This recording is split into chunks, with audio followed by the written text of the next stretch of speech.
Kita berjalan kepada Allah sebagai seorang hamba Allah, mengikut kehendak Allah dan ikhlas dalam beribadat. Wa ma umiru illa liya'budullaha mukhlishina lahuddin. Allah tak suruh kamu, melainkan suruh kamu beribadat dengan penuh ikhlas. Macam mana nak dapat ikhlas? Kita yakin Allah Ta'ala mengetahui apa di hati kita. Kata ulama, untuk mendapatkan keikhlasan dalam beribadat, kita hendaklah menghayati suratul ikhlas.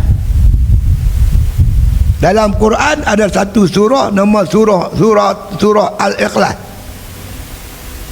Kalau kita tengok surah Al-Ikhlas ni, satu ayat ikhlas pun tak ada.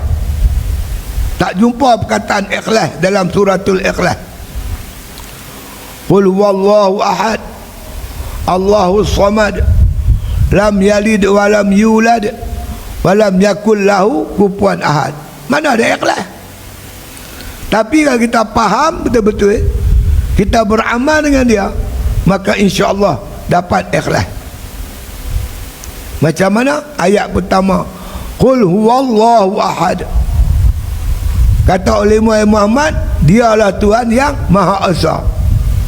Sebab sezat, sifat dan af'al. Kalau kita ambil satu pun dah cukup. Tuhan Esa pada perbuatan. Maknanya semua yang kita lihat ni, semua perbuatan Allah. Termasuk ibadat yang kita dirikan, ni pun perbuatan Allah.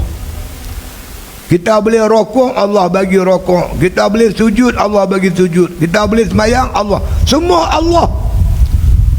Kalau ibadat yang kita buat ni daripada Allah, maka kembali balik kepada Allah.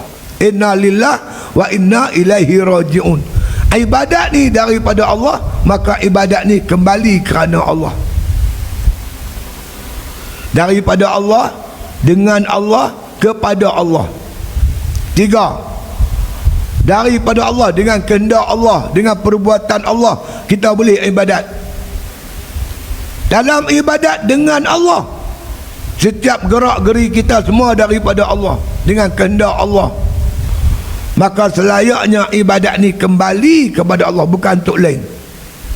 Bukan daripada lain, dengan lain kepada lain, tak ada. Oleh kerana ibadat daripada Allah, dengan kehendak Allah, dengan anugerah Allah, maka kita kembalikan balik niat kita ibadat kepada Allah. Itu kata ulama, cara untuk dapat ikhlas.